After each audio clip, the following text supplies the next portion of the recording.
સાવરકુંડલામાં the ઉડાન foundation દ્વારા પ્રભુનો પ્રસાદ દર્દીનારાયણ પ્રસૂતા બહેનો તેમજ ભિક્ષુઓને સાંજે ભોજન મીઠાઈ આપવામાં આવે છે. આજે આ સેવા યજ્ઞના માધ્યમથી રેલવે સ્ટેશન પાસે એક બીમાર વ્યક્તિને પ્રભુનો પ્રસાદ આપવા જતાં તેમના દ્વારા અમને સારવાર માટે હોસ્પિટલ લઈ જવા જણાવેલ. અમોએ તેમને 108 એમ્બ્યુલન્સના માધ્યમથી સાવરકુંડલા સિવિલ હોસ્પિટલ જિલ્લા અમરેલી ગુજરાતમાં પહોંચાડેલ છે.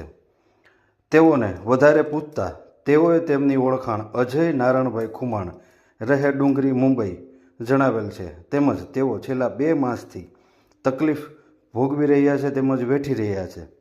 તો તેઓના પરિચિતો સંબંધીઓ મિત્રો તેમની ભાળ લે તેવી પ્રાર્થના. હાલ તેઓ સિવિલ હોસ્પિટલ સાવરકુંડલામાં સારવાર હેઠળ છે.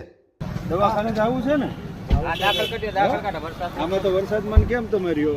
જે મને જમવાનું જેવા હોય એ કહું છું કે મારે હોસ્પિટલે લઈ જાઓ. તમે ક્યાં ના છો? આમ મુંબઈમાં મહાલક્ષ્મી તો ડુંગરી ધારવાડીમાં અહીં કોઈ હગું ડુંગરીમાં જ છે હમણાં.